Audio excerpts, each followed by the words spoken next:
युद्ध की राख से शांति की राह। विश्व को अब युद्ध से बुद्ध की ओर बढ़ना चाहिए।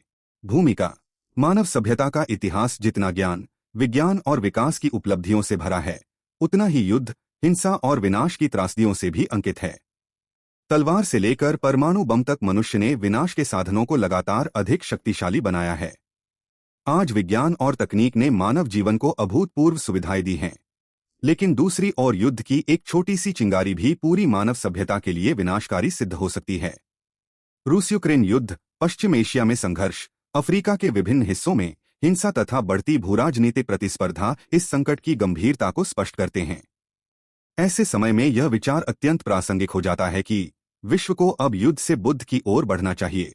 यहाँ बुद्ध केवल एक ऐतिहासिक व्यक्तित्व का नाम नहीं, बल्कि शांति, करुणा, संवाद, सहअस्तित्व और विवेकपूर्ण शक्ति का प्रतीक है। युद्ध, समस्या का समाधान या नई समस्याओं की शुरुआत। युद्ध को अक्सर राष्ट्रीय हितों की रक्षा, सुरक्षा अथवा न्याय की स्थापना का साधन बताया जाता है। इतिहास में कुछ युद्धों ने अत्याचार का प्रतिरोध भी किया है। इसलिए यह कहना उचित नहीं होगा कि प्रत्येक युद्ध समान रूप से अनैतिक या अनावश्यक है। फिर भी आधुनिक युग में युद्ध की कीमत अत्यंत भयावह हो चुकी है। आधुनिक हथियारों ने युद्ध को केवल सैनिकों के बीच संघर्ष नहीं रहने दिया है। मिसाइल, ड्रोन, साइबर युद्ध, जैविक हथियार और परमाणु अस्त्र पूरी मानव आबादी को प्रभावित कर सकते हैं। युद्ध के परिणाम केवल युद्ध भूमि तक सीमित नहीं रहते। इससे निर्दोष नागरिकों की मृत्यु होती है, लाखों लोग विस्थापित होते हैं, अर्थव्यवस्था कमजोर होती है, खाद्य और ऊर्जा संकट पैदा हो सकता है, शिक्षा एवं स्वास्थ्य व्यवस्था प्रभावित होती है, पर्यावरण को गंभीर क्षति पहुंचती है और समाज में लंबे समय तक अविश्वास एवं घृणा बनी रहती है। अर्थात युद्ध अक्सर जिस समस्या को हल करने का दावा करता है, उसके साथ कई नई समस्याएं भी पैदा कर देता है। बुद्ध का वास्तविक अर्थ। बुद्ध का अर्थ केवल युद्ध का विरोध करना नहीं है। बुद्ध का संदेश अहिंसा, करुणा, मध्यम मार्ग, आत्मसंयम और विवेक पर आधारित है।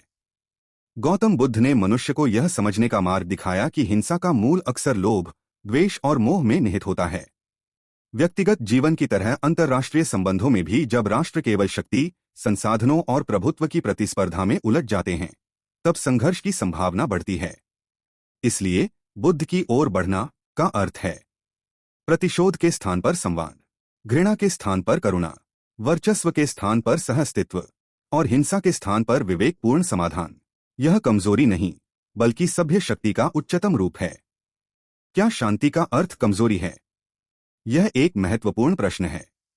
यदि कोई राष्ट्र शांति चाहता है, तो क्या उसे अपनी सुरक्षा क्षमता छोड़ देनी चाहिए? निश्चित रूप से नहीं। शांति तभी स्थायी हो सकती है जब उसके पीछे विश्वसनीय शक्ति और मजबूत संस्थाएं हों।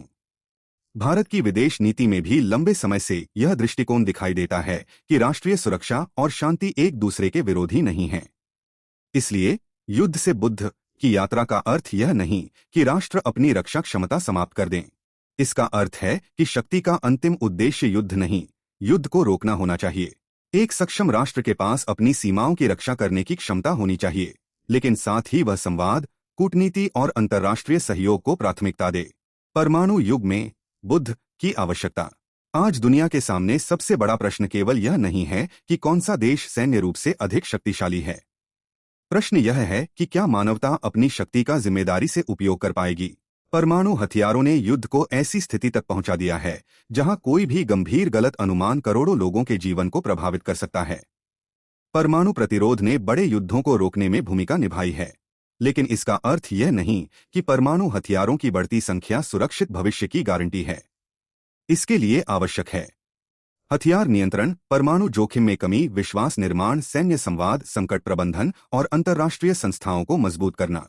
मानव सभ्यता की सबसे बड़ी उपलब्धि अधिक शक्तिशाली हथियार बनाना नहीं, बल्कि शक्तिशाली हथियारों का विवेकपूर्ण नियंत्रण सीखना होगी। युद्ध केवल सीमा पर नहीं होता। आधुनिक संघर्ष का स्वरूप बदल रहा है। अब युद्ध केवल सैनिकों और टैंकों से नहीं लड़ा जाता। साइबर हमले, दुष्प्रचार, आर्थिक प्रतिबंध, सूचना युद्ध और तकनीकी प्रतिस्पर्धा भी अंतर्राष्ट्रीय संघर्ष का हिस्सा बन चुके हैं। इसलिए बुद्ध की आवश्यकता केवल युद्ध भूमि पर नहीं, बल्कि डिजिटल दुनिया और वैश्विक राजनीति में भी है। आज गलत सूचना समाजों के बीच अविश्वास बढ़ा सकती है। सोशल मीडिया पर नफरत कुछ ही घंटों में लाखों लोगों तक पहुंच सकती है। ऐसे वातावरण में विवेक, तथ्य और संवाद पहले से अधिक महत्वपूर्ण हो गए हैं। भारत और युद्ध से बुद्ध का संदेश। भारत की सभ्यता ने विश्व को शांति और सहअस्तित्व का संदेश दिया है।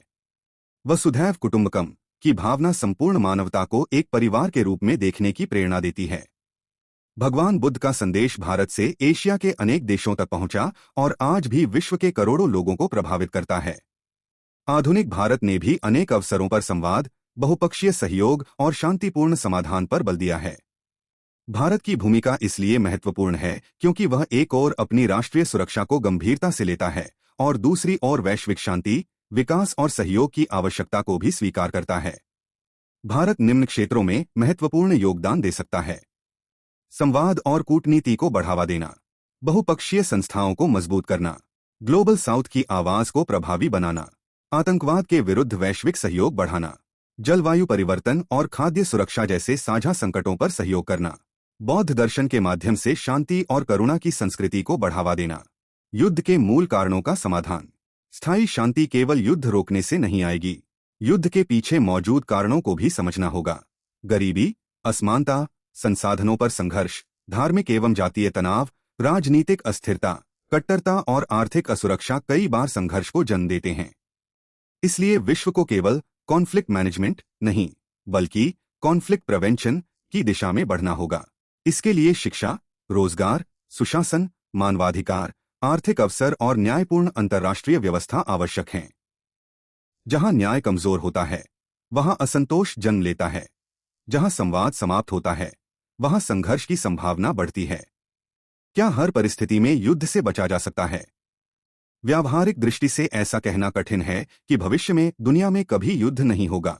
आक्रमण, आतंकवाद और गंभीर सुरक्षा संकट जैसी परिस्थितियों में राष्ट्रों को अपनी रक्षा करनी पड़ सकती है। इसलिए लक्ष्य हर कीमत पर युद्ध से बचना नहीं, बल्कि युद्ध को अंतिम और अत्यंत दुर्लभ विकल्प बनाना होना चाहिए। एक संतुलित दृष्टिकोण आवश्यक है।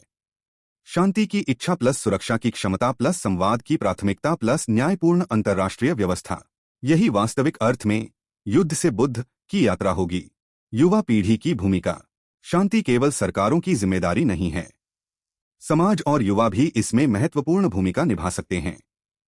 युवाओं को ऐसी शिक्षा चाहिए जो केवल प्रतियोगिता नहीं, बल्कि सहयोग, वैज्ञानिक दृष्टिकोण, संवैधानिक मूल्यों और मानवीय संवेदना भी सिखाएं। आज का युवा यदि सोशल मीडिया पर नफरत फैलाने के बजाय तथ्य और संवाद को बढ़ावा देता है, यदि मतभेद को शत्रुता नहीं मानता और यदि विविधता का सम्मान करता है, तो वह शांति की वैश्विक संस्कृति के निर्माण में योगदान दे सकता है। निष्कर्ष। मानव सभ्यता आज एक निर्णायक मोड़ पर खड़ी है। हमारे पास इतिहास की तुलना में अधिक ज्ञान है, अधिक तकनीक है और अधिक विनाशकारी शक्ति भी है। अब प्रश्न यह नहीं है कि हम कितने शक्तिशाली हथियार बना सकते हैं। प्रश्न यह है कि हम अपनी शक्ति को कितनी बुद्धिमत्ता और जिम्मेदारी से नियंत्रित कर सकते हैं। युद्ध से बुद्ध की यात्रा का अर्थ हथियारों को तुरंत समाप्त करना नहीं, बल्कि हिंसा को पहला नहीं, अंतिम विकल्प बनाना है। इसका अर्थ है कि राष्ट्र अपने हितों की रक्षा करें, लेकिन संवाद के द्वार बंद न करें। अपनी सुरक्षा मजबूत करें, लेकिन दूसरे राष्ट्र के अस्तित्व के अधिकार का सम्मान करें। और विकास को केवल राष्ट्रीय उपलब्धि न मानकर वैश्विक मानव कल्याण का माध्यम बनाएं। आज विश्व को बुद्ध के उस संदेश की आवश्यकता है, जिसमें विजय का अर्थ दूसरे को हराना नहीं, बल्कि अपने भीतर के लोभ, द्वेष और हिंसा पर विजय पाना है। अंततः युद्ध सीमाएं जीत सकता है, लेकिन बुद्ध हृदय जीतता है। युद्ध भय पैदा कर सकता है, लेकिन बुद्ध विश्वास पैदा करता है। युद्ध कुछ समय के लिए मौन ला सकता है, लेकिन बुद्ध स्थायी शांति का मार्ग दिखाता है।